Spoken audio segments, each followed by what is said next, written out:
Thank you so much. Good afternoon to everyone, and welcome to our Equity Subcommittee meeting of the Board Accountability Committee. It's so good to see everyone. Before we start, I do want to say to the staff, I appreciate so much all of you being here. These board committee meetings, I know, just are another part of your job, as though you don't have enough already.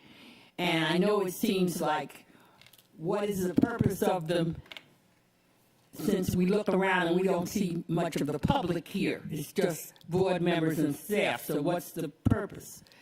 Well, to me, the importance of these meetings is that these board members up here get to hear what's actually going on, and there's a chance that we can get some action items going where we end up with an up and down vote on things that turn into policy from coming to these meetings and having a chance to listen to staff and to talk amongst each other.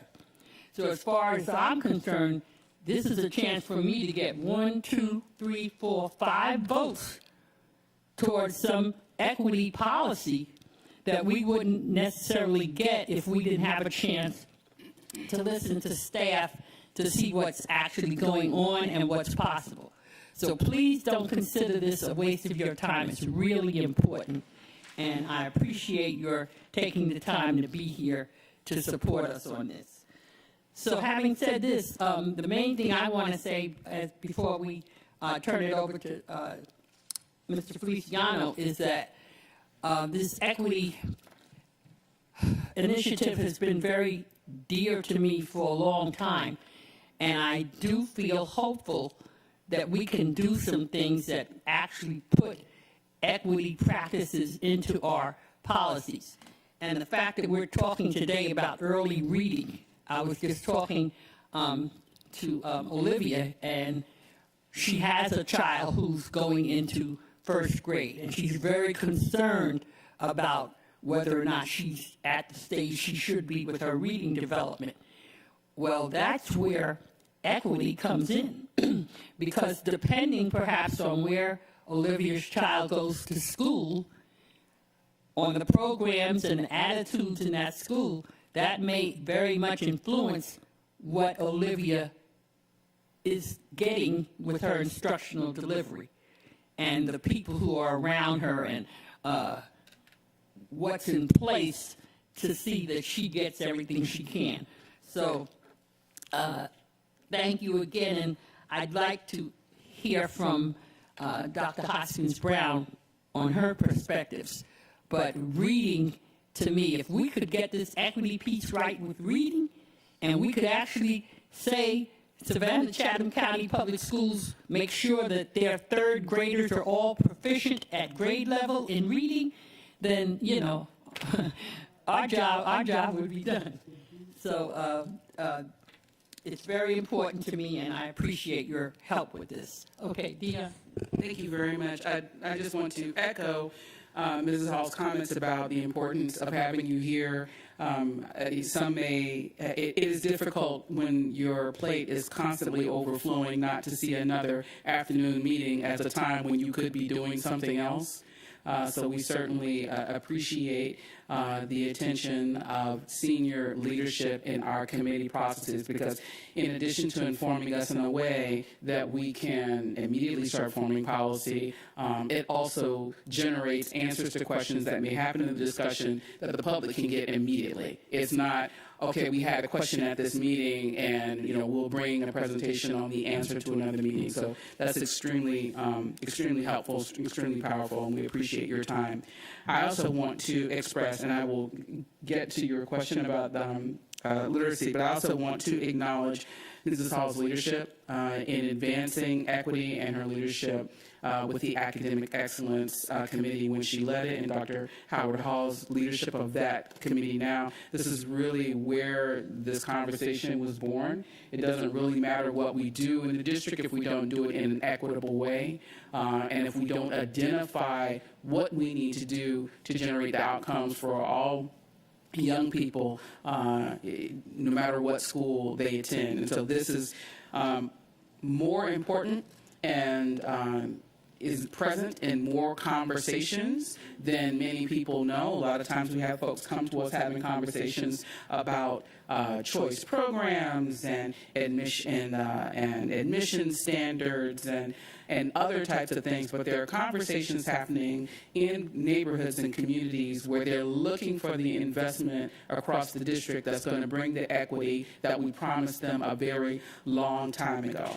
And so we're diligently working on that, and I really appreciate Mrs. Hall for taking the leadership of this subcommittee to address it as its own subject area under board accountability. And I think that you've really said all that is true about the importance of literacy as the basis of all the other cumulative knowledge that young people gain. I think I would also just add that, we celebrate when the spelling bee comes as fun and it's entertaining. And for me, it was the pathway to my literacy. I always loved words when I was a young person. And so just those building blocks, those things that help us prepare young people for how they're going to perform at each grade level for their grade level is extraordinarily important. So I'm interested in the discussion that we're going to have from this conversation. Okay, Mr. Feliciano, I'm going to turn it over to you, but do remember that the charge is whatever we discuss today, we're trying to get towards action. So Thank you, ma'am. the end result is that those board members of us up here will be raising our hands, yay or nay, to move forward with something. Okay. All right, thank you. And in behalf of the superintendent, bringing greetings is Vanessa Miller-Kegler. Good afternoon. Thank you, Mr. Feliciano, to Mrs. Hall, and to all of the other board members. As committed staff to Savannah-Chatham County Public School System, we recognize the work that's required of us and what is important in those processes and those outcomes. So we gladly prepare for not just board meetings, but committee meetings, because we recognize the need to make sure that you are informed policymakers. And we look forward to having the opportunity to bring it forward to you all as you do your policy work and for the community as well. So while it may be another committee meeting, it's a committee meeting that we prepare ourselves for, look forward to them. It gives us an opportunity to have that dialogue that's so necessary with you all as board members. So we appreciate you all for the time that's required as elected officials. So we look forward to hearing the update this afternoon on reading on grade level, and we're here to make sure that we serve the citizens of Savannah-Chatham County and the students of Savannah-Chatham County Public School System. Thank you very much. All right, good afternoon, everyone. First and foremost, I would like to introduce a new member to the district and to the Data and Accountability Division, Dr. Laura May. To us from South University, and will be the new Executive Director of Accountability Assessment and Reporting Services. We're very excited to have her here as part of our team. Today, Christy Collins-Rylander will be covering the grades K through 2 data report. However, before we begin, there are several items that I would like to cover. The information being presented today is different from reports we have done in the past. It is looking at common data through a different set of lens. I would like to review the BAC Equity Subcommittee vision and goal for our community and public. The vision is to provide access, opportunity, and engagement for all students by identifying and eliminating barriers of inequity that may have prevented their full participation. And the goal is to work towards a shared understanding of equity and ensure equitable services are achieved by identifying barriers and opportunities for improvement. This is an Equity in Action roadmap. On the screen is an overview of the process we will be following, with the first step being observations. The first step is what we are doing today. Based on the information that will be presented, we look to have productive discussions on observations and a recommendation for moving forward. The second step is a deep data dive. So based on the work, Christy Collin Rylander will pull additional data for review, so we go from a broad view of data to a more narrow focused view. The third step is an internal focus team meeting. We'll review the results and brainstorm, validate, and prioritize potential root causes of inequity. The fourth and final step is exploring interventions and/or solutions and reporting the results during the next Board Accountability Committee Sub-Equity Subcommittee in August.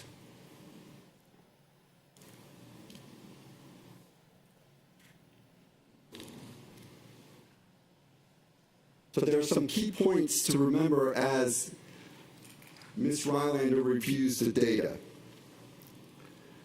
The data pulled was based on opportunity gaps, hence a large gap represents a potential inequity that may exist. The parameters used to pull the data will be reviewed along with a quick tutorial on how to read the charts. This is a district-level report. Consider it to be a 10,000-foot level view that covers who and what, but not where. Who are the 5 subgroups we've identified, which is race, ethnicity, gender, economically disadvantaged, English learners, and students with disabilities. What shows the opportunity gaps that exist using 2 performance measures, achievement and growth. Both of these measures are important as they provide a more holistic academic view of a student. Achievement is a point in time that evaluates how well a student performs against a grade level standard. Growth provides how much progress a student makes over a set time period compared to their peers. I will now switch to the infogram and turn the floor over to Christy Collin Rylander.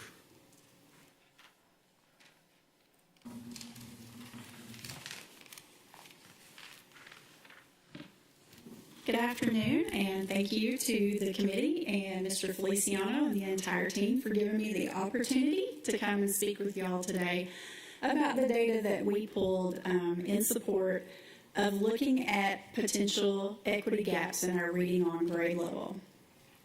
And so as Mr. Feliciano mentioned, we're going to begin with a quick overview of exactly what data we're looking at. So in this report, we are looking at MAP scores for students in grades kindergarten, first and second, and that is for the current school year. So we are looking at each grade level within this year. We're not looking at a cohort-based comparison of students over time. Mr. Feliciano referenced that we would be looking at achievement data, and specifically what we're looking at is middle of year data from the MAP administration on the percentage of students who are scoring at or above the 50th percentile. So the percentage of students who are basically performing at the grade level norm on reading. When it comes to growth, in previous reports that we have done for the district accountability system and other reports, you've probably become accustomed to seeing reports on the national percentile rank in terms of growth. And in this report, you're actually going to see us reporting on the normal curve equivalent score. And the reason for that is because the normal curve equivalent gives us the opportunity to perform mathematical calculations like looking at the differences between our subgroups in order to kind of meaningfully compare where they stand relative to one another. You can't do that with an NPR or national percentile rank score, so that's why you're seeing the normal curve equivalent score.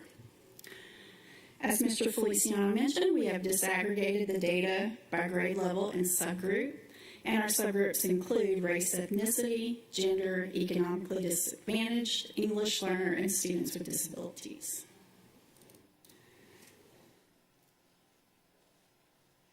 We also want to talk about exactly how we determined the opportunity gaps that we're going to be examining. And let me start out by saying that any data that you see in these example slides, they're just example data. It's not the real data. We're not going to look at those trends quite yet. When we did peer review with the initial report, what we found was that there was a lot of difficulty in trying to analyze the data and interpret how to read everything all at the same time, and that's why we've broken it out into steps in this presentation, so that we don't convolute how to read the chart with what are we seeing in the chart. So the opportunity gap is going to reflect the difference in performance between the subgroup categories. So in the example that you see here, we're looking at the percentage of kindergartners performing at or above the mid-year benchmark, and we can see in the example that percentage was 50% for females and 45% for males. So the opportunity gap for females versus males is 5 points. We just take 45, subtract from 50. And so that's how we're identifying our opportunity gaps throughout the report. And then over on the right side of the screen, you can see that we are creating a line graph that shows for each grade level what the opportunity gap for males versus females is. I just have a question about the normal curve equivalent score. Is that something that most people would be familiar with? So not necessarily, and that's why you don't tend to see it in our very public-facing reports, because most people are more familiar and more comfortable with that national percentile rank. But because we were anticipating looking at differences potentially down the road, looking at some averages, we are shifting to using the NCE for this particular report just because of the way that we're looking at making the comparisons. Thank you. So a rough back of the napkin explanation of what the NCE is kind of like the percentile, but not really for someone who is not thinking about these numbers in the way that you are?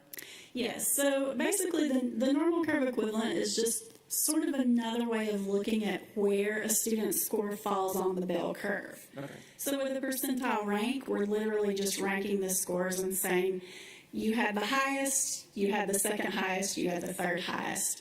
And with those scores, they tend to cluster around the mean or the peak of the bell curve, whereas the normal curve equivalent is an equal interval scale, so they don't cluster at any one place. They're evenly spread across the bell curve. Thank you. Okay.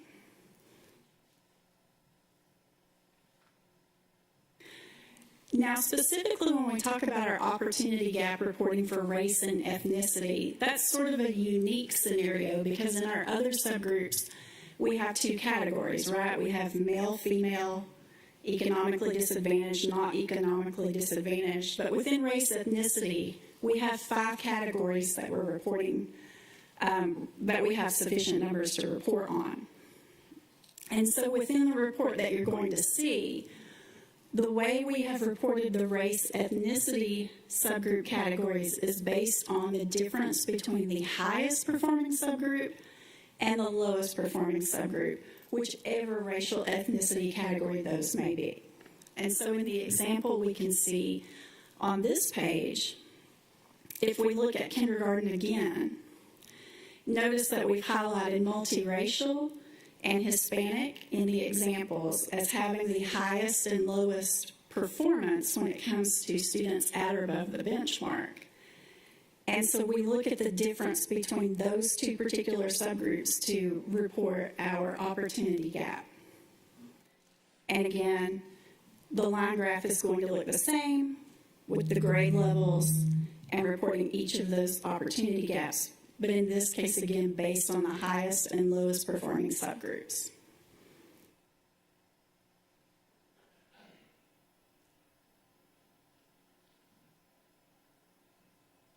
And then lastly, before we move on to looking at our real data for the district, in the previous examples, we focused on one subgroup category at a time. And in this example, we're showing exactly what that line chart is going to look like when we look at the real district data. So we have each of the subgroup categories graphed on the visual so that you can see exactly where each subgroup stands relative to the others for each grade level. And so the colored lines represent each reported subgroup. And we have the legend at the bottom of the chart as well as over on the right side, so that our dark green shows our racial ethnicity subgroup, lighter green is gender, orange is economically disadvantaged, purple is English learner, and yellow is students with disabilities. When we look at the lines, the dots on the line represent each subgroup's opportunity gap for each grade level. The numbers above the dots represent how large or small that opportunity gap is at that grade level. And again, we have the subgroups defined there. So before we move on and look at our data, do we have any questions about the way that it is presented visually? Thank you for your excellent explanation. In looking at this chart, would it be correct to infer that because the widest gap is in race and ethnicity, that is where the largest opportunity gap exists as well? Correct. Okay. Yes. Just make sure that's correct. Thank you.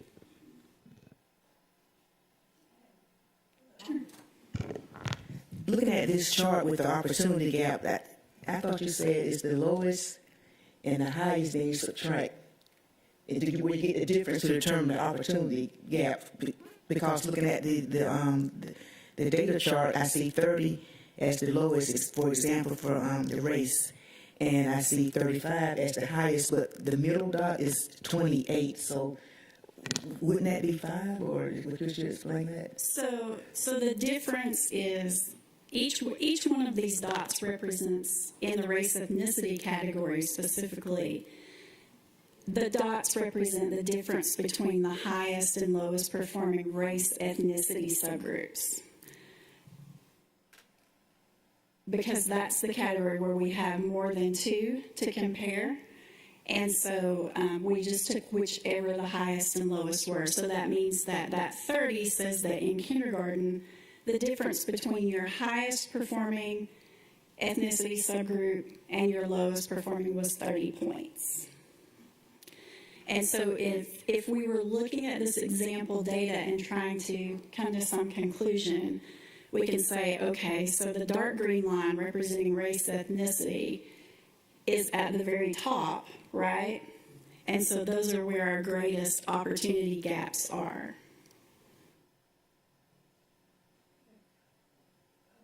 Yes. Are we going to attack the problem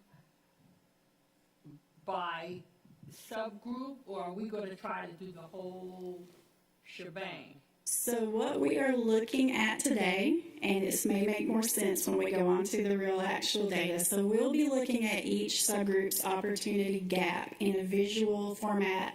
Just like Mr. Feliciano said, we're getting kind of the 10,000-foot view.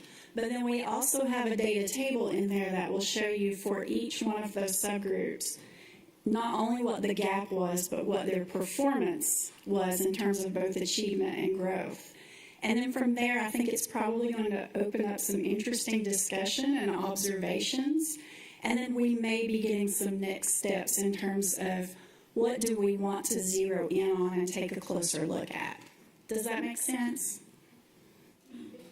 It does, but I'm looking at the line chart. The comparison, the gap really exists in the dot. The dot represents the difference in that category at that grade. Exactly. And then the next dot is the difference in those same categories at the next grade. Yes. Having that line between them makes it seem like that's the comparison. And it is the difference in how that subgroup is doing by grade, but those two dots are really not that related at all unless we're looking at long-term performance of a subgroup over cohort or time. Right. It was just intended as sort of a cleaner visual, and I will say we did try this in a couple of different visual displays. Using bars got a little messy, and so that is why we went with the line charts. But certainly we also have, as I said, the table at the end, and that actually may be a little bit more to your preference in showing exactly what the performance is and where those specific gaps are. If it's okay, I'm going to go ahead and advance, and we can talk about our real 10,000-foot view, and then we can start getting down into those details and having our discussion. And it may be that when we start taking our next steps, we ought to look at it a totally different way.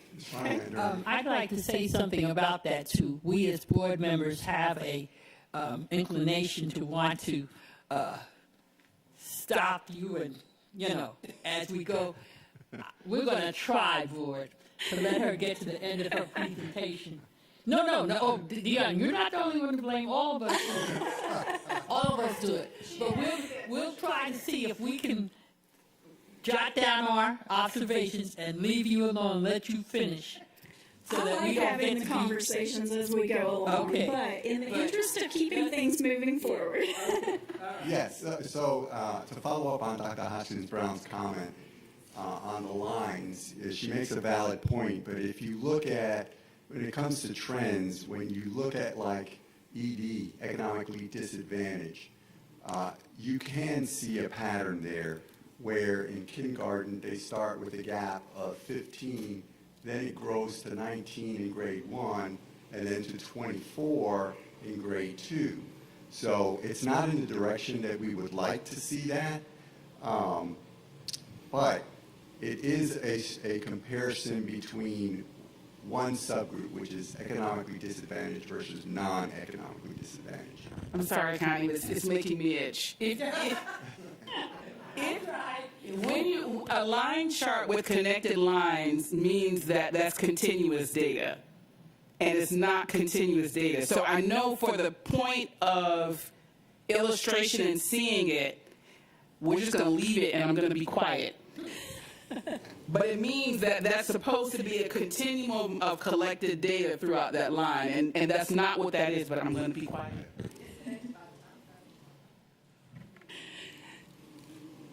So looking at our data on achievement, when we look at those lines, right, some key takeaways that we identified in this very high-level overview. First of all, it's apparent that our subgroups with our greatest opportunity gaps differs by grade level.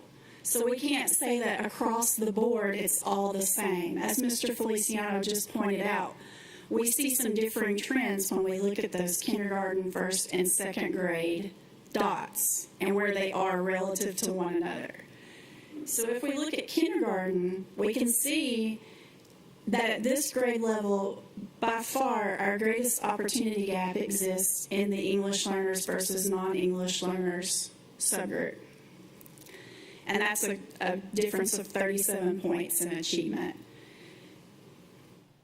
And that's followed by the difference in our race ethnicity, highest and lowest performing categories, and then almost half of that magnitude of gap is where we start getting down and looking at our economically disadvantaged, our students with disabilities, and our gender. When we look at that trend across the grade levels, though, we can see that very large opportunity gap in the English learner subgroup is much lower in second grade than it is in kindergarten. So where we start at 37 with the English learner subgroup, in first grade it's 25, and in second grade it's 18. While at the same time, our economically disadvantaged gap is higher in second grade than it was in kindergarten, and our race ethnicity gap is higher in second grade than it was in kindergarten. So we see that there are some definite differences as we look at the different grade levels. And when we talk about the race ethnicity subgroup gaps, again, going back to the concept, we're looking at whatever the highest and lowest performing groups were. In first grade, that represents the difference between our white and Hispanic subgroups, and in second grade, it represents the difference between our Asian and Black subgroups.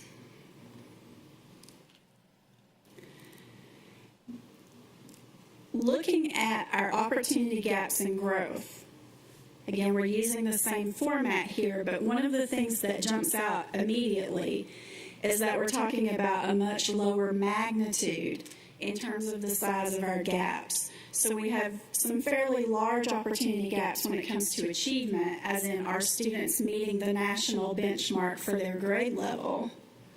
But when we're talking about how we as a district are moving students forward from where they start with us at the beginning of year to where they were at the middle of year, our opportunity gaps are much smaller than they are when we're talking about achievement. So our greatest gaps in kindergarten are 10 and 11 points versus 30 and 37 points, as we saw on the previous slide. And we see a very close alignment in kindergarten and first grade with the English learner and the race ethnicity subgroup gaps. They're very close. And then much like we saw with achievement, in the English learner group, that opportunity gap has diminished substantially when we look at the second grade students, while we've seen a little bit of an uptick in the economically disadvantaged and race ethnicity gaps.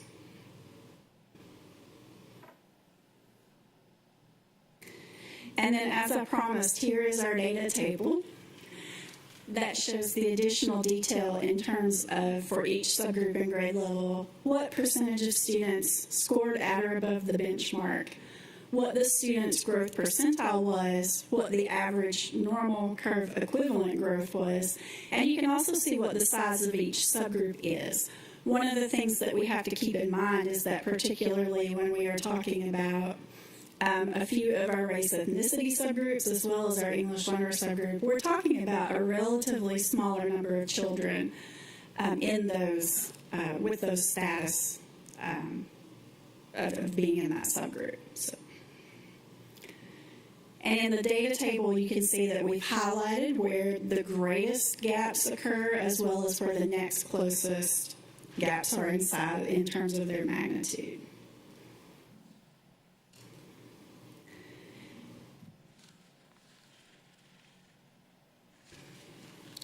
And so at this point, if there are no further questions about the data, I believe we will open the floor up to what we observe and points for further discussion. Yeah, actually, I do have one data question for you. On the growth chart, if these are not cohorts but are a point in time, what is that growth based on? That is a great question. So that's based on growth from the beginning of year assessment to the mid-year assessment within this one school They're year. both the MAP scores. And that is for MAP. Yes, all of our data here is based on MAP. The current school year. Yes. I just like to, I'm sitting here thinking, this is the overall district, K second, right? What does it look like when you begin to hone in per school? Because some schools are at 98% with economically disadvantaged and 97% black. So when you begin to compare the data when there are such large subgroups, how, what impact does that have and what does that look like? Yeah, we took some preliminary looks at school data, and it's not going to surprise you to see that it varied widely from school to school on how these subgroup gaps appeared. And we started kind of trying to take a preliminary look to see which schools had some of the higher opportunity gaps relative to others.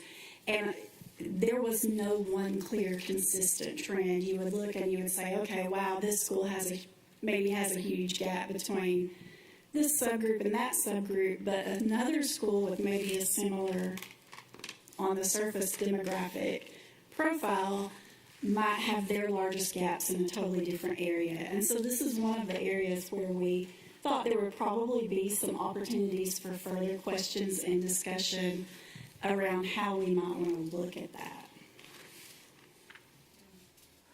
Go ahead. Thank you. So I think that's really interesting. We have looked at historical data and seen that it can look quite poor across the district if you look at it on a site basis. We've been presented the data, kindergarten first and second, which illustrates where inequities are district-wide. So if you're a little person in kindergarten, that there are opportunities to help you if you're in one of these demographics to, help address achievement, growth, performance. Is that the reason for this approach, that it is there? And I think this is open for a philosophical discussion, by all of us.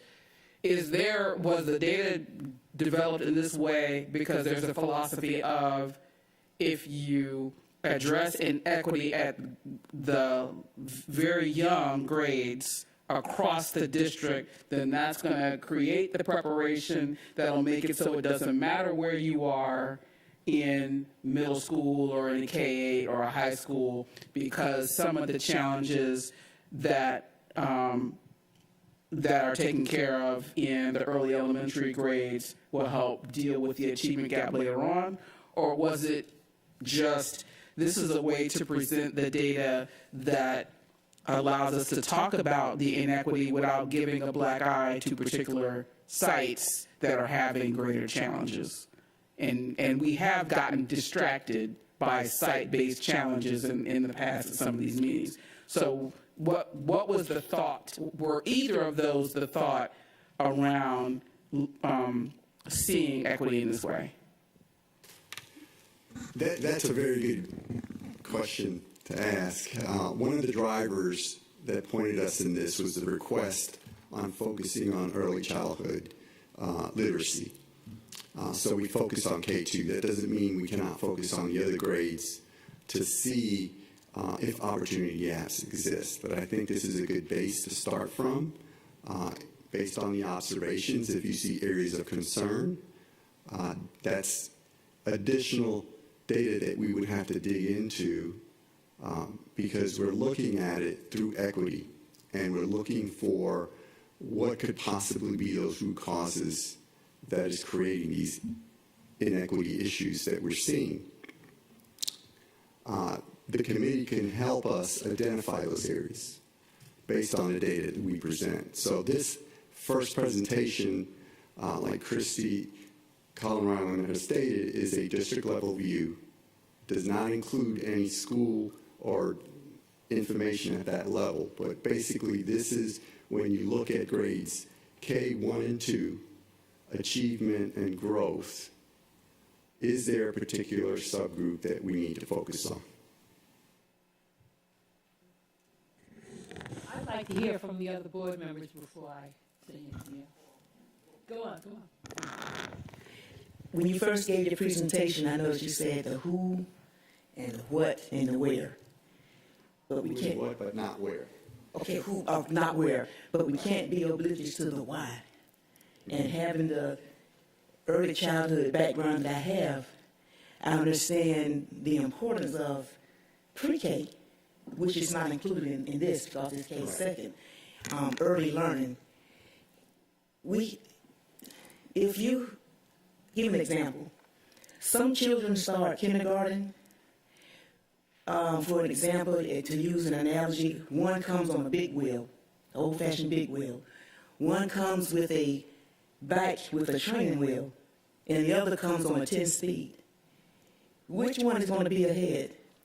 So we hear the adage of it's not how you start, it's how you finish, and education is how you start. Because in order for our children to perform where they need to be by the time they reach third grade, is where they start. So that has a serious impact on third grade reading scores. Those students who don't have the background, they're not equipped the same. So it'll be interesting to see, to hone in on kindergarten, where they are in kindergarten, because the teachers, they are meeting them where they are in kindergarten. Some come to kindergarten not even knowing their name. They know their nickname. Then others come in and they can say the alphabets backwards. So I think the root cause is early learning, universal pre-K. That's where it all happens for me. That's my spiel on early learning. I'm going to call on Mrs. Hines, but Dr. Howard Hall, it would be then, the next step might be, it depends, Ms. Hale, on what's happening at home with these children from birth to kindergarten. What are you doing? What are you not doing? That these children are coming to us in such a wide, diverse, gap. So, Ms. Hines, before you go, I'd like Mrs. Hale Miller to talk about, as a parent, and she has a child who's going from kindergarten to first grade. Yes. What's life like at home that what Dr. Howard Hall says is definitely true. So you want to know what life is like at home? I want to know I want to know what you feel as a parent. Where do we as an educational institution start if, in fact, when the child gets to us, there's already such a big discrepancy? What do you feel is happening at home before the public education system has anything to do with it? Well, I think that it starts at home, and I think it's important for a lot of children, such as before going to preschool, it's important for them to have social interaction with being in daycare and being introduced to those type of environments. I have friends that we actually have the conversations all the time that they should be putting their kids in daycare so they can get prepped and ready for preschool.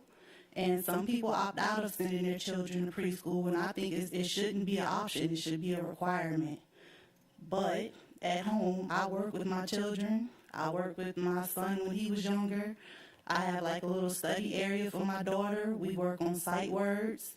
This is the age of technology, so right now we actually text back and forth her sight words. That's a way of her learning how to remember her sight words. So I think it starts at home and before going to preschool. So, okay, and of course, the enjoyment to that is that we cannot come into your home and dictate, mandate. You spend this amount of time reading to your child. We don't have that capacity, so it just always makes me wonder. We can't get into the blame game. Well, it's not us at second grade, it's the first grade, it's the kindergarten, it's the parents, it's you parents, that's not helpful at all. But there does, I think, Mr. Feliciano, have to be some sort of intervention that if it's getting the daycares in the community to adhere to our pre-K curriculum. We kind of had started on that. Do you remember? We had started saying we were going to qualify daycares in the community if they agreed to follow the school curriculum for pre-K. That might get a parent, well, I'm going to go to that daycare. I'll pay to go there as opposed to yours because you're teaching the kids phonics and da-da-da-da-da. So I guess what I'm trying to do is build in how we get these children before they come into our physical presence, get them ready so that we don't have as big a problem as we have right now. Is kind of where I was going with that. So it was Ms. Hines. Well, that's a big question because I go back and I think about some parents, and you spoke of daycare, and we also got to think about how costly daycare is. and many parents can't afford daycare, and we still have children in homes that don't have access to books, and many times the parents are not taking that quality time with those children at that very young age. You have to take the time with them in order for them to be ready. I have she's 3 years old now. Should be 4 next month. Her mom has had her in daycare at a very young age. The baby doll knows her colors. She knows how to write her name. Mine, she's not even in kindergarten yet. She can write her name. She can spell all these kind of things. But it goes back to the parents at home being interested in that child's early learning and setting examples for them, having the materials there for the child to proceed with. And she has a younger brother who's excelling as well. So how do we get parents to do what they should do between the ages of birth and 3 or 4 years old? This is the main question. But you know what? With television and during the early part of COVID, I don't know. I'm not crazy about all this dance stuff, but they came up with the stuff you were doing on Twitter and all that kind of stuff. And these children can learn that stuff, and just like they can learn how to dance and sing, if someone would take the time with them, okay, we're going to work with these ABCs today. We're going to work with the numbering. But then if the parents don't have the initiative to want to say, well, visualize, where I want this child to be in 12 years or 15 years, then it's going to be very difficult. So we have a problem on our hand. But I did want to ask one thing. The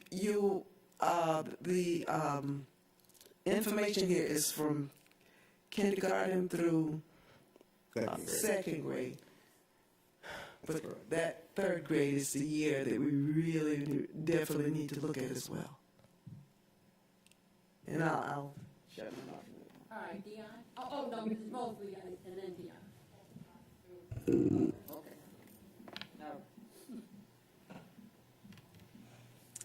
I want to comment a little bit, Ms. Hall, on your question to Ms. Miller regarding families' engagement in education. Harvard University is doing a study, and what they're noting is, particularly with Hispanic families, there is that movement of the students are not moving towards higher education unless the family is heavily involved. That's not seen so much in other cultures, but particularly in the Hispanic family. And working at a local university, we knew that when we were recruiting Hispanic students that we had to sell the parents more so than the student on why it was important for them to matriculate and pursue post-secondary education. But Harvard University is showing that this is far more than just the Hispanic culture, but also in the African American community. Not so much that students are not progressing and moving forward in post-secondary education, but they're seeing a tremendous growth in the outcomes of students in secondary education, the high school grades, and then post-secondary when parents are involved. So family engagement in education is the program, and there's a lot of research now that says how when parents are involved, when parents are engaged, when that partnership takes place, and I know there's some activities with Chatham County Schools and parents and partnerships that I've read over the years, but they're understanding that that is a huge impact in how students are doing on a larger scale versus just looking at the individual students that are intrinsically motivated to go through programs, whether parents are working or not involved. It is critically important that parents have some level of not just an understanding, but a sense of importance that I matter in my child's education and the process, and I need to be involved so that what's happening in school, I'm also supporting that and motivating that so that there is that connection home and school. So, to her point that, it does start at home, but if there's that gap and parents feeling like I can't come and talk, I'm not smart enough to talk to the teachers or to be in these meetings with the principal, then I don't even know how to support my student, and so I don't feel like I'm a part of the process.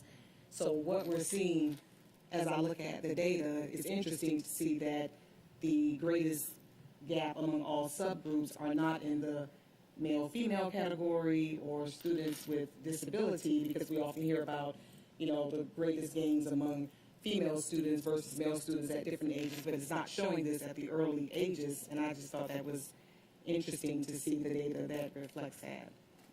So basically, I think what you've done is perhaps outlined one of our first action plans would have to be, how do we get that pregnant mom involved in the schooling of her child, and do we, as an institution, is that something that we are equipped to do? Are we funded to do? How much can we do? We're supposed to teach you, but it sounds like, it makes sense to me that that's where the interventions have to start. So we can hook that mom before the child is even born into the idea that your involvement is going to make the difference in this child's outcome. Okay, Denise, and then Dion. So I think that this conversation clearly indicates that our school, our district is inexplicably intertwined with our community, and we cannot separate one from the other, nor should we. We, as a school district, don't get kids until they're kindergarten. Sometimes we get them pre-K. I don't think anyone on this board would disagree that we'd love to have universal pre-K. But I think that we are very fortunate in this community that we have some amazing community partners that are doing great community work. So, for example, Coast Georgia Indicators Coalition, many years ago, started working on an initiative to increase the number of quality-rated child care centers that we have here in Chatham County, because through the blueprint that was done countywide, there was the data that indicated we had a severe shortage there. So we have a lot of these community, we've got Parent University that works with parents from, birth and pre-birth to bring them on board as the parent, as the first teacher. So I think that it behooves us to continue to build and expand these partnerships and recognize and continue to recognize that it does take a village, and we can't be all things to all people. We can try, but I think we also need to keep our focus on the things that we can best control and where we can have the strongest impact. So we continue to collaborate, we continue to work with the community organizations that are in place, we continue to work with partners to build more alliances. One of the questions, well, I'll get to my question in a second, but I think that that's part of this complex conversation, and that we would love to be able to work with parents pre-birth and the prenatal, right? So maybe there's opportunities to work with, pediatricians, OBGYNs, to make sure the information is getting to those parents from day one. But we also recognize that just like we have intergenerational poverty, we also have challenges with parents that don't value education. And we can work to try and educate parents and to increase the value of education for everyone, but at the end of the day, we get to work with the students. So how can we best get the kid who's riding the big wheel to ride the 10-speed by the end of kindergarten, right? So I think that's where we have to focus our efforts to continue to collaborate in those other areas. One of the questions that I did have about the roadmap is, on your focus teams, do you anticipate including some of those community partners on those focus teams? And I was thinking in particular, a couple that I jotted down in particular were the Handle with Care and Front Porch, because those both speak so much to some of the categories that aren't necessarily captured here, but speak more to the family dynamics and lifestyle. So I don't know if identified who's on those focus teams yet or not? No, we have not identified the members of the focus team, but we certainly want a diverse group. And the organizations you pointed out are the ones we partner with and know about. So they can bring insight when we do brainstorming on root causes, because when you talk about equity, it's a very broad area that can impact inequity, from indirect things that may happen or unintentional. Something occurred that is causing that inequity. So you really need a broad view to bring those ideas to the table, so then they could be vetted out. I think that including them would bring in those, you mentioned diverse lenses, and I think the more diversity we have in our lenses that we look at these challenges, the better. And also I want to go back real quickly to a point that Dr. Howard Hall mentioned about, and then Dr. Hussins-Brown mentioned about looking specifically at schools versus district-wide. I can see the pros and cons of both, but I also think about school culture and how important that is to learning success. So I definitely see the value in the district-wide, but at some point it seems that that school culture piece has to be, and maybe it's when you get a little bit further down the road or with those focus groups or something like that, but a friend was sharing a story with me last night about when she was looking at high schools for her son. She went to Woodville Tompkins, and she knew immediately, just because there was she described it as a light behind the students' eyes, that they had a love for learning, that they wanted to be there. And so just seeing that as a parent, it was that culture that she immediately recognized that there was a love for learning. I think, the love for learning that we can foster, it may not be the same in each school, but it seems to me that that's an important part of this entire equation. So thank you for all your great work. Dr. Hussins-Brown, I want to say to her point before I forget that,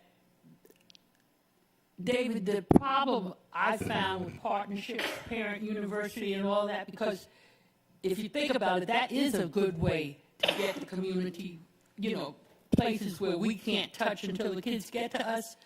But we never get any data on what their influence has been. I cannot tell you today what a kid whose parent went through parent university is doing versus a kid whose parents did not go through that.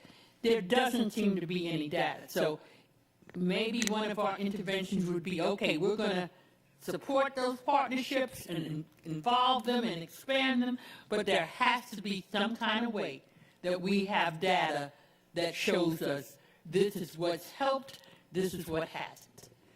We can do that with an MOA. Well, and actually Parent University has a relationship with Georgia Southern, where they are actually conducting that research about, and we can have a sidebar conversation about that. There's lots of variables. Of course, the Georgia Southern, it has to get back to us. Right. Right. But I think that that's a valid point and a way to help strengthen the partnership, and the back and forth can be beneficial to both. Okay, Dr. Hussins-Brown. So I have three. Go ahead.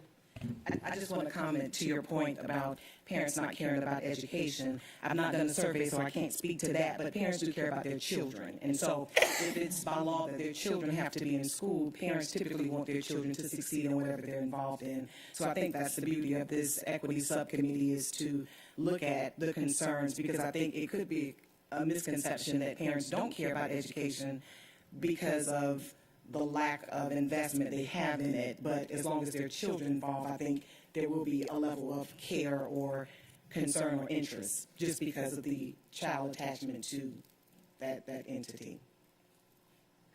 I have a couple of things, and I know I need to be quick. That's all right. The first thing I want to say is that I appreciate the what we're talking about in terms of these data and how to find a way to wrap our hands around it. I've got 3 points that I want to try and make quickly. One is, I don't think we have to address every trend with the same intensity. So if we're looking at the figure district opportunity gaps in achievement by grade level, and we see this big drop with the English language learners from 37 to 18,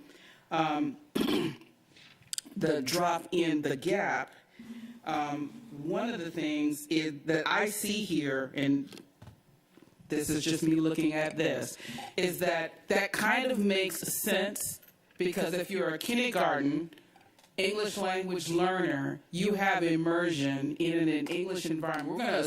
We're going to assume that they just didn't drop in here in second grade, which may be the case. But it is possible that there's other reinforcement for English language learning, such that if we're looking at a 3-year budget and we want to attack all of the opportunity gaps, we don't have to do equal investment. Now, if we have a bag of money, if somebody comes along with a bag of money, we will take the bag of money and we will address all these. But with the limitation of some resources, if we have to make priorities on a multi-year budget, we could say, all right,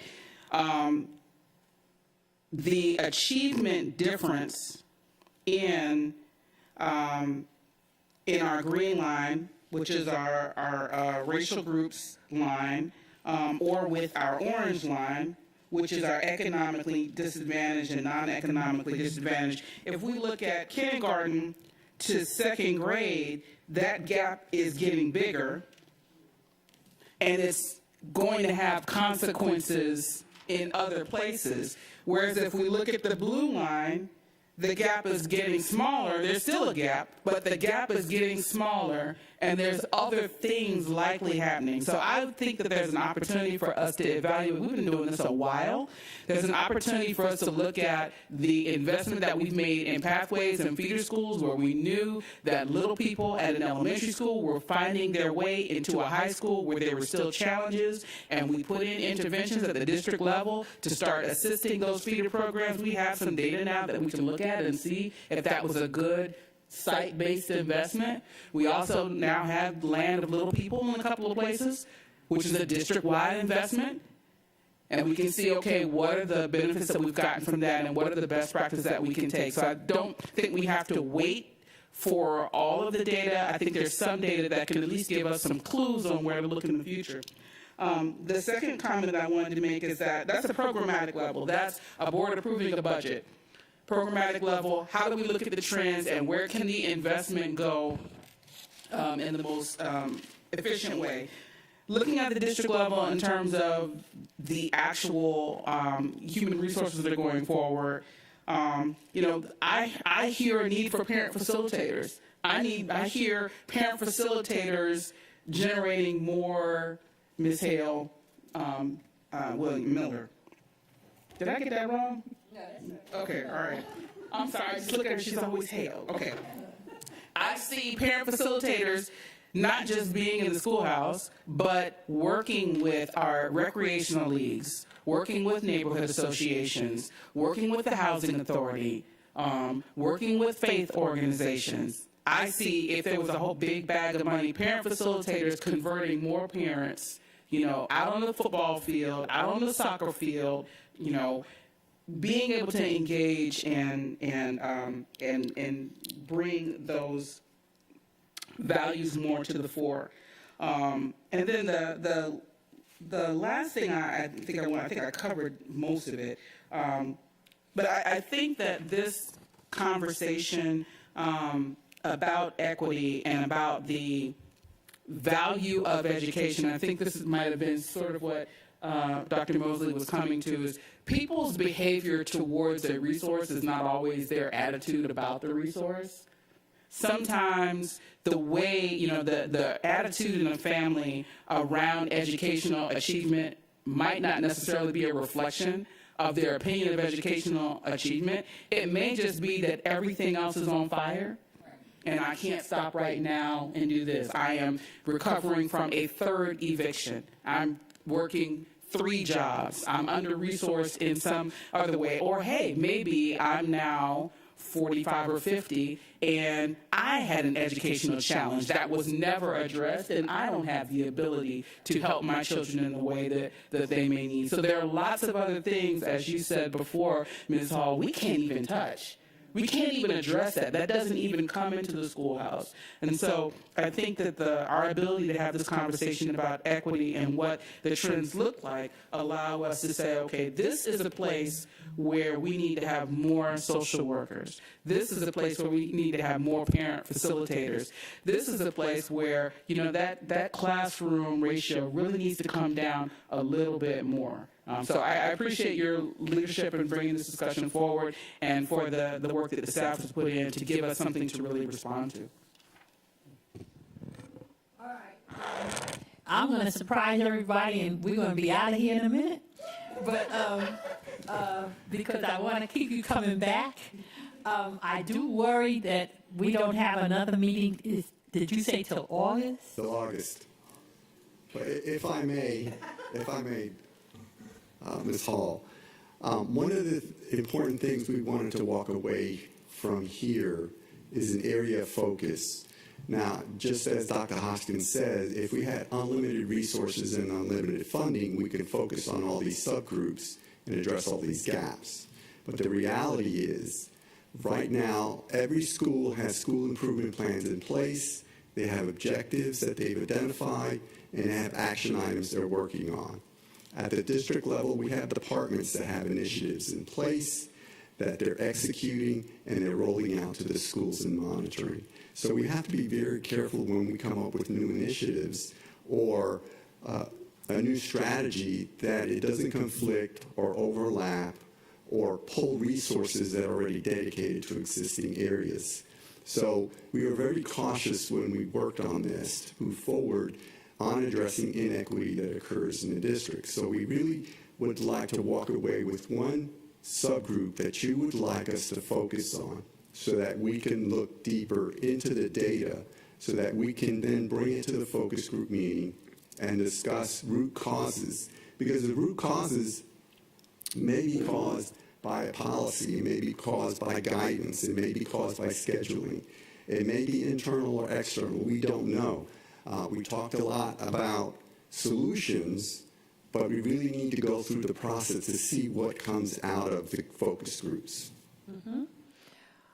I was thinking earlier just about, I know we said that at the beginning of things in kindergarten, the English learning language group seems dominant, but that as they get older, that lessens. And of course, to me, that means that with further immersion and time, the children are becoming more adept, at speaking English.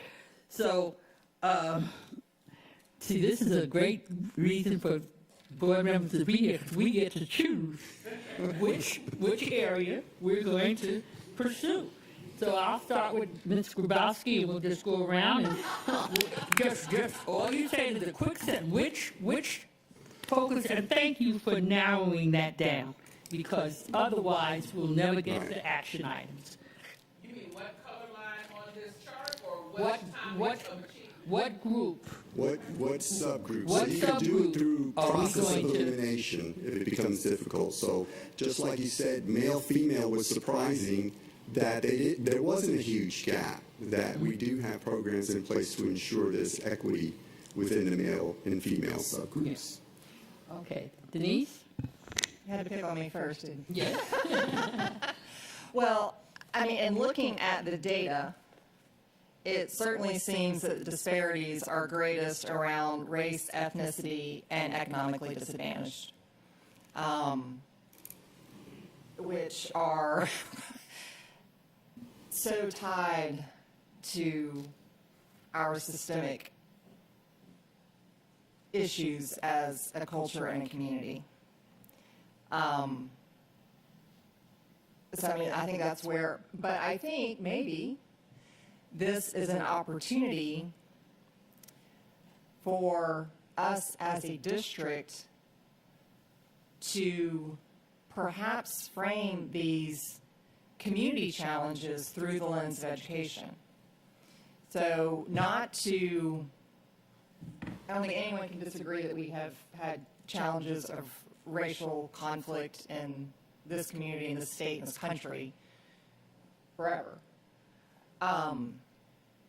So rather than dwelling on the past, let's use this as an opportunity to frame a conversation about race, ethnicity, and economic disadvantage through education and the importance of that reconciliation for the betterment of the future of not only just our children, but our entire community, if that makes sense. Okay, so we have your answer and we have a way forward. That's very good. Thank you.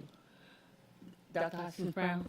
Yes, it's simple for me, race and ethnicity. I mean, you can't look at these opportunity gaps and not see the history of redlining in our community, the existing social segregation, the existing economic segregation, and because that still exists in our neighborhood schools, you'll be able to look at site trends because we're already separated by race and ethnicity, and then secondarily by class. So to me, that's a no-brainer. This is a no-brainer. I would say race and ethnicity, if we just base it on the data charts that were provided today, the numbers grow in regards to the gap from kindergarten, first grade to second grade. Okay. I'd like to hear from the parent. I would say race and ethnicity as well, based off of the data, like Dr. Mosley stated, and just from personal experiences and from people that I know. Ms. Hines? Well, I also agree with race and ethnicity, but I definitely feel that we need to as well concentrate on that reading. I've experienced this all through life with children, in working with them throughout school years. So race, ethnicity, and reading. Dr. Howard? When I sit here and reminisce and I think about little Tanya Howard, I think about race, I think about economically disadvantaged, because it was 6 of us in a 1-bedroom house, parents that valued education, but they weren't home because they had to work overtime. My mother had to work overtime. My father worked 2 jobs full time. We only saw him 4 hours a day. And we can't deny disability either, because there are some children that fall into all those categories: race, economic disadvantage, and disability. Okay. I'm going to concur with my learned colleagues. And so, Mr. Feliciano, that is the area. And of course, we know that literacy is one of the main lenses that we want to concentrate on. I want to make a comment in closing about something Dr. Hoskins-Brown just said about the parent facilitators being out there and around and everywhere. Report cards went out this week, or they're about to go out. Okay, they went out. And I see these boys, middle school, 5th, 6th grade boys out on the fields with their coaches. And I said to myself, suppose those coaches demanded that every kid bring his report card.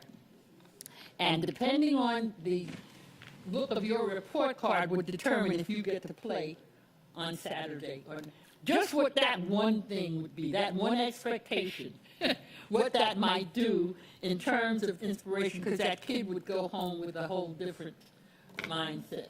So, is that okay? Well, those are the kinds of things that we need to see. These were the good practices. We need to bring them back. These are the practices that waste our staff's time. We don't need to concentrate on. We need to focus in. And do you feel, board, that we have the staff capacity to get this done? That's the other thing. We probably don't have enough. How much is David? How much?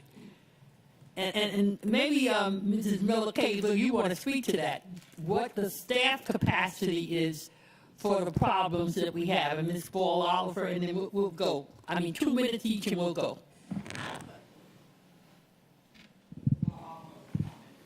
Certainly, we continue to have our conversation relative to equity and staffing, and just like Dr. Hoskins-Brown said, if we had that bag of money, those funds were readily available. Certainly, some of the issues that we encounter and those that we reveal, we certainly can have an impact.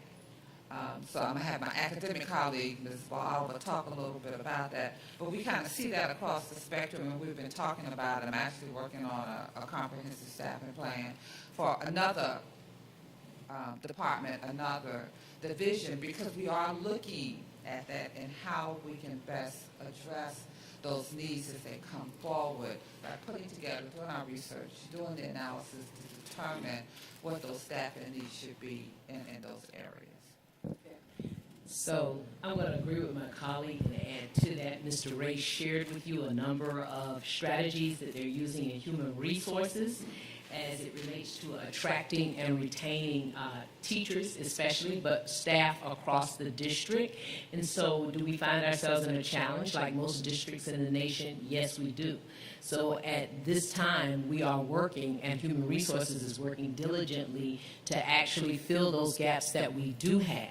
We will never, of course, say no to money in academic affairs to support schools. I will tell you that now. But we do find ourselves in a bit of a challenge in terms of filling the vacancies that we have currently.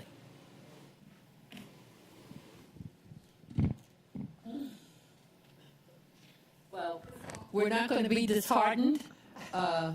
Yes. I know you're trying to adjourn, but one thing that when Ms. Miller-Kegel was just speaking that I think everyone knows, and I know this is only the city of Savannah, but the city of Savannah just adjourned the real task force looking at these exact same issues, and so I think there's a great opportunity for us to review that report and see where there's opportunities for us to collaborate, take some of potentially some of the ideas and recommendations that came from that task force to implement in the district. Okay. All right. Again, we're looking at who does the work, who gets this work done. It's great for us to come up with these great ideas, but do we have the capacity to get the work done? Yes, Ms. Hancock, Dr. Hancock. Oh, I don't know. Oh, this is on. I just wanted to say this was a great conversation today. I've enjoyed all the discussion. But in addition to staffing, we need highly effective teachers in those staff roles. And so we find ourselves in a quandary right now we have some really great teachers, but can we keep them in Savannah, Chatham County Public Schools? And can we provide our new teachers with the professional learning to help grow them to be highly effective reading teachers and math teachers? So it's not just about a certified person in that classroom. It's about what are their capacity? What are we putting in their hands to teach those children? Are we giving them evidence-based curriculum that is direct instruction for the kids who come with the learning gaps? Speaking as an old school principal, we always talked in high school about the sphere of influence. We had no sphere of influence outside of that building before they got to us. But when they got to us, it was our job as educators to give them the very best of what we had to give them. And that included a highly effective teacher, a evidence-based, research-based, direct instruction program for the kids who are behind to grow them to where they needed to be. And then having that family engagement to help the families be the partners in education that is the very best of what our education system is. So I didn't want to close this event without saying that, because that's very important. So when you're thinking about the budget, it's not just about staff. It's about what kind of staff is in that role and what do they have in their hands to teach those children with. Okay. I'm going to add to that, though, as a former principal. I still say that if I'm a teacher in a kindergarten class and I'm trying to teach reading, and there's another adult in there who's helping me manage that class and working on other activities with the students, that is going to double or triple my ability to get that reading skill across to that group I'm working with. So we don't have to have 2 certified teachers in that classroom, but we already have. And isn't it true? Every kindergarten classroom has to have a para. So that needs to extend to 1st grade and 2nd grade and 3rd grade. So we're not talking about 2 certified teachers in that class, but a well-informed a certified teacher, and then a para in that class to help manage that classroom. I bet we'd keep half the teachers who leave us if we had just that one changed. So, okay. Can I just say this right quick as a former, just, it won't take long at all, as a former teacher. Kurt, you hear this is not Connie Hall now. It won't take long at all. But as a former teacher, it's easy with the pedagogy and curriculum, but relationship is key. And cultural education, they must have the ability to relate in order to teach, because in order to teach, you must first be able to reach. Thank you. Yes. Okay. Thank you so much, everyone. Mr. Feliciano, I do want to talk to you about the possibility of us meeting before August, because I don't want the momentum to go away, and we're not going to get to vote on any policy if we have to wait all the way till the next school year. Do you guys, what do you think about that? We set our schedule for, we are not meeting in May and June. We are not meeting in May and June because that is when the data is being processed, and that's when the schedule was driven by data availability and the budget process. So we have our annual review of our RMI dashboard in July, and there's nothing scheduled for May. Of course, we have the wonderful parade of graduations in May. So there may be time chronologically to make it happen. I think it just, you and Mr. Feliciano can work on what's the goal of the meeting and what data need to be available for that conversation. Well, my whole point is that once June 30th comes and goes, we can sit here and talk till we're blue in the face. The budget is done. So if we don't have another meeting before that budget is passed, then we're talking another year before you see what I'm saying? Well, perhaps we have a number of meetings that are already scheduled as part of our budget process that nobody comes to but us. That's true. Perhaps you can collaborate with the superintendent and we can have a discussion, rather than showing up for here 15 minutes and then going home, maybe we can actually do something in that period and take advantage of a calendar that's already been set. But I'm at whatever time the committee would like to convene, I am happy to be present. Now, would those budget meetings, those are non-voting by law, am I right? Those could not be meetings where we could come and actually vote on anything. No, that is true. But if we are, again, it's the conversation that you are looking to have in the subcommittee meeting. If it is to get information out that would inform what is in the recommended budget, then the potential is for that goal to be achieved. But there is a window of time you have. In April, we get updates. So the subcommittee does not meet. The Board Accountability Board Accountability Committee meets in April. Oh, okay. So we could Perhaps. talk Ms. about Ms. that. Hall, if I can, remember, I have to get a focus group together to look at, first of all, we have to get the data. We have to do the deep dive on the information we just identified today. Then I have to get a focus group together, coordinate that. Then we have to look at root causes. Then we have to validate those root causes, because we can have 100 root causes, but we need the data to validate whether or not they should be pursued or they're impacting students through the equity lens that we're looking at things. Then once that is isolated, then we have to talk about the strategies and interventions to eliminate the barriers that have been identified. And that would be with the internal staff. Through all that, remember that we have GMAS testing that's going to occur, and the entire accountability and assessment department office shuts down to focus on supporting the schools. Then we have graduation. We have to validate every single student to make sure they met the criteria to walk across the stage. And then we have to close all student records by June, mid-June, somewhere around there. So, when we talk about resources and who's going to do the work, you're looking at the people that's going to be doing the work. I think that's why it's important to set what is the goal of the meeting. Now, Denise just gave us a homework assignment of a document from the city that we can read and identify. There's nothing saying we cannot have a discussion group that we can't have another activity that maintains the momentum, because your suggestion wants to maintain the momentum, and we can do that without overloading the staff. There's lots of things that can be done without adding things to their plate. So perhaps we can just kind of, ruminate on that. Yeah. Or perhaps we invite Dr. Johnson to come speak with us as the chair of the task force. Ms. Johnson, I believe. And creating more work for more people sounds good for me. It would be an opportunity for us to hear Directly. Right. I like the suggestion. So if the subcommittee chair would explore those opportunities and get back with us via email, maybe. Okay, at least I need to get that information from you. Okay. Thank you so much, everyone, for coming. Have a good evening. Good.